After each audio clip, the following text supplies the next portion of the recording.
Саламатсыздарбы, урматтуу телекөрүүчүлөр, сиздер Жогорку Кеңештин басма сөз кызматы даярдаган күн тартибинде программасын көрүп жатасыздар. Азыр пленардык жыйында Жогорку Кеңештин депутаттары премьер-министрдин отчетун угууда, өткөн жылда кандай иштерди аткарды, ага кандай баа берет, кененирээк биз менен чогуу көрүңүздөр. Аябай карама-каршылыктар, сын пикирлер болуп атат. Сиз өзүңүз ой пикириңизди билдирсеңиз, деги эле кандай болуш керек, кандай процессте жүрүш керек? Өзү парламент үчүн немедей күндөр бар, катарда мыйзамдарды кабыл алабыз. Бирок парламент үчүн эң маанилүү 2 күн бул бюджетти бекитүү, анан өкмөттүн отчетун угуу. Кээ бир кесиптештерге таң калам, премьер-министрди угуп эле, анан 2-ден 5-тен депутат чыгып, анан жөнөтө берели деген. Бул туура эмес. Эгерде кайсы депутат өзүнүн округунда, районунда, областында көйгөйдүн баарын чечип, коммунизм куруп койсо анда бөлөк маселе. Биз мындай учурда азыр экономикада абал өтө начар, коррупциянын күч алганын баары өкмөт масштабтарын көрүп атабыз. Кредитке белден баттык, мамлекеттик институттар өтө начар иштейт. Ушундай кырдаалда биз керек болсо каникулга кетпей, июль-август айларында иштешибиз керек. Азыр дүйнөдө кырдаал жакшы эмес. Евразиядагы биздин позиция күчтүү эмес. Биздин айыл чарба продукциялары сыртка чыкпай калды. Ипотека берип аттык ал токтоду. Кредиттик пайыздар төмөндөдү деген менен анын көлөмү өтө аз. Ошондуктан жана жакырчылык боюнча биз 26% адам бүгүн курсагы тоя тамак ичпей жашайт. Бюджеттин көлөмү боюнча Орто Азияда эң азбыз. Афганистан деңгээлиндебиз. Салыкты башкаруу боюнча дүйнөдө 153-чү орунда турабыз. Менчикти коргоо боюнча 108-чи орунда турабыз. Инвестициялык беделибиз өтө төмөндөп кетти. Ушундай кырдаалда анан өкмөттү укпай эле жиберебели деген бул кайдыгерлик деп ойлойм. Биз өкмөт бул биз дайындаган орган. Биз дайындаган менеджерлер, алар бизге отчет берип, анан кийин жоопкерчиликти сезе беришибиз керек. Азыр бул боюнча мен өзүмдөн сунуштарым бар, чыгып сүйлөйм. Кыргызстандын жараны катары кандай баа бере аласыз? Азыркы учурда өкмөт кандай иштеп жатат? Анда бизде мындай да эмне көп? Бюджеттик кызматкерлер көп болот атпайбы? Аппарат президент менен аппарат правительстводо, Жогорку Кеңеште болобу бардык илгери кандай эле. Жогорку Кеңеште тетиги азыркы сот отурган жер ЦК Совмин, алар Москваны 45 депутат, Шанхайды 20 миллионду определенный. Ошо бизде неме кылганда, мына мисалы үчүн иш башкармалык деп коелу. Эми ал эч кимге баш ийбей отурат да. 20 киши болсо 160 киши. Анан муну здание сооружение бар, ага баш ийет. Анда фонддун кереги эмне? Ушундай нерселер көп да. Негизи сиз жана оптимизация, кыскартуу маселесин колдойсуз, кадрларды. Бул немеде азыр айтып атпайм, тапкан ташыган элдин немесинин бардыгы, налогдун бардыгы ушуга кетип атпайбы? Сиздер бүгүн өкмөттүн отчетун угуп атасыздар. Өткөн жылдагы аткарган иштери боюнча кандай жүрүп жатат, кандай баа бересиздер? Азыр Жогорку Кеңеште чындыгында абдан маанилүү күн тартибибизде маселе бул өкмөттүн отчету. Мына регламентте так жазылган. Биз отчетту толугу менен окуш керекпиз. Толук депутаттар өздөрүнүн суроолорду кийин талкууга жазылышты. Мен ойлойм, ошо регламентке бар мыйзамдын негизинен талкуу башталды. Андан тышкары биз ушул эски өкмөт, жаңы өкмөт бөлүбөш керек да. Ар бир өкмөттүн преемственность деген болуш керек. Мына азыркы өкмөттө да курамында, баягы мурунку өкмөттүн да курамында жүргөн министрликтердин жетекчилиги, алардын иши биз толук бүгүн суроолорду берип, балким мисалы үчүн мен суроо бербей эле сунуш катары, рекомендация катары бир топ маселелерди бергим келип атат. Мына алтын кендер боюнча, региондорду өнүктүрүү боюнча маселелерим да бар. Сунуш катары ошолорду өкмөттүн башчысына берем. Талаш тартуу болду го башында элечи, мисалы үчүн буга чейин 2 өкмөт башчы болгон, анан 3-үчүсү келип отчет берип атат деп. Деги эле ушул мындай мыйзамга дал келеби, туурабы? Эми ал биздин атайын конституциялык комитет мыйзамга дал келет деп чыгарыптыр. Бул жерде сөзсүз өкмөт отчетун бериш керек.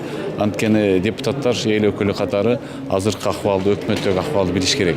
Ошол экономикалык көрсөткүчтөр кандай болуп атат, элдин жашоо деңгээли кандай болуп атат, айлык акылар кандай болуп атат, социалдык маселелер кантип чечилип атат, ошол эле социалдык объекттердин деңгээли кандай болуп атат, дагы булардын кандай ушуга чейинки проблемаларды кандай чечип атат, анын чечүү жолдорун сөзсүз болуш керек. Азыр айттыңыздар го тиги баа кандай мисалы үчүн канааттандырбайт дегенде эле баа койсок боло берет деп. Ал өкмөттүн иши канааттандырбайт, бирок өкмөт мүчөлөрү өз ордунда кала берет, мурдагыдай эле иштей берет деген баа болобу. Бул кандай Бул 2017-жылы башка премьер-министр болчу. Анан эгер канааттандыралык эмес десе, ал бул жерде айтып атпайбы, премьер-министрдин отчету депчи. Ал ошол премьер-министрге тийиштүү болуп калат. Анан булар иштей берет менимче. Менин пикирим боюнча биз өкмөттүн эмес, биз премьер-министрдин отчетуна алабыз. Конституцияда так жазылган. Жогорку кеңеш премьер-министрдин отчетуна алат депчи. Ал эми регламент жөнүндөгү мыйзамда өкмөттүн ишмердүүлүгү жөнүндө деп жазылып кеткенде, мен ойлоп атам, биз кичине мындай ката кетирип атабыз. Биз мурунку премьер-министрди кызматтан бошоттук. Ишеним көрсөтпөө менен кызматтан бошоттук. Демек, анын ишмердүүлүгүнө баа бердик. Премьер-министр катары. Ошондуктан мен пикирим боюнча биз эгерде канааттандырылсын деген терс баа берсек эчтеке болбойт. Бул жерде сөзсүз эле азыркы өкмөт отставкага кетиш керек деген талап жок. Бирок биз ушул мурунку мезгилде өткөн жылдагы өкмөт толук эмес иштеген, аракеттерин толук жасаган эмес деген баа берсек, коомчулукка да түшүнүктүү болот. Эгерде биз бүгүн канааттандырылып койсок, анда кызыктай болуп калат да. Биз анда Сапар Жумакадышевди эмне кетирдик? Кээ бир менин кесиптештерим айтат, саясий чечим болгон. Жок, андай эмес. 3 фракция топтолуп туруп, бул жерде залда көптөгөн суроолорду берип, анын жыйынтыгында жетиштүү эмес деген баа бергенбиз да. Ошол себептен биз премьер-министр Сапар Исаковго ишеним көрсөтпөө деген маселе көтөргөнбүз да. Бул азчылык фракциялардын чогуу жыйыны болгон да. Ал эми добуш бергенде ошол Сапар Исаковго жалпы өкмөттүн ишмердүүлүгү жетиштүү эмес деп негиздеп, бирок ал киши өзү жеке ушул кызматка татыктуу эмес деп бошотконбуз да. Ошондуктан мен үчүн мисалы үчүн биз туура болот эле, эгер биз канааттандырылбасын деген баа коюп туруп, анан премьер-министр ишин болуп берет да. Жок дегенде бир 9 айлык отчетто кабыл алсак болмок. Азыр бул жаңы өкмөт келгенде 2 айдан бери булардын эмнесин сурайсың азыр? 80% мурунку отставкага кеткен, недоверие менен отставкага кеткен өкмөттүн мүчөлөрү отурат.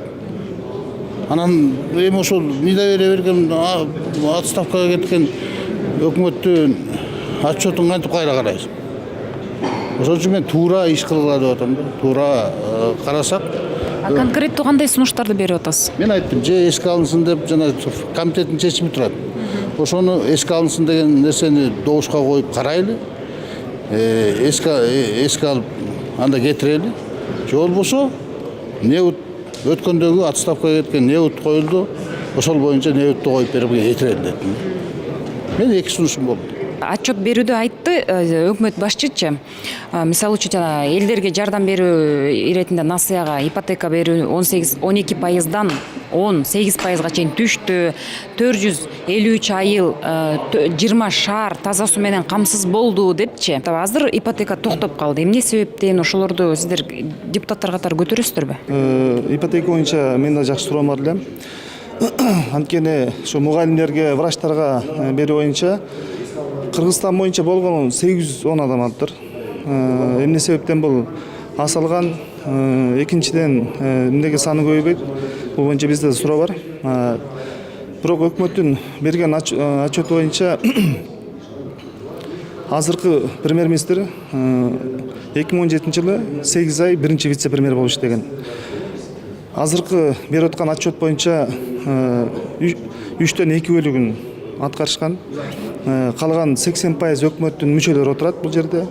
Ошон үчүн бүгүн биз дагы мындай толук кандуу суроолор берели деп чечтик. Анткени элдердин тарабынан дагы мындай суроо талаптар бизге да көп болуп атат. Премьер-министр азыр отчетун айтып өткөнчө мурдагы өкмөттү бир аз сынга алды. Көп нерсени жасаган эмес, бирок мен ошону жасайм дегендей кылып атат. Анан өзүнүн баягы программасы, булардын ишеним, биримдик, жаратмандык деген программасы бар. Мен азырынча булардын биримдигин көрүп турам. Ишеним орточо, бирок жаратмандык жок азыр өкмөттө. Биз ошону айтышыбыз керек. Азыр парламент башынан баштап биз буларга болгон талапты коюшубуз керек. Отчеттун азыр мурдагы өкмөттүн отчеты экен деп укукпай эле кетирели деп атпайбы? Бул туура эмес да, мындай. Элде толтура маселе бар. Абдан толтура көп маселе бар. Ошону биз азыр өкмөткө коюшубуз керек.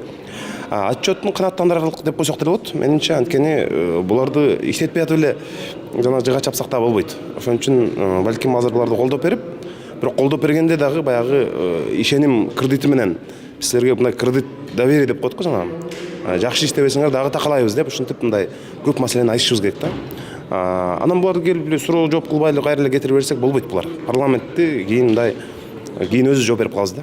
Мыйзам боюнча өкмөт кылган иши жөнүндө бир жылда бир отчет берип кетиш керек. Мүмкүнчүлүк беришибиз керек. Анан кийинки жылы толук кандуу отчетун бериш керек.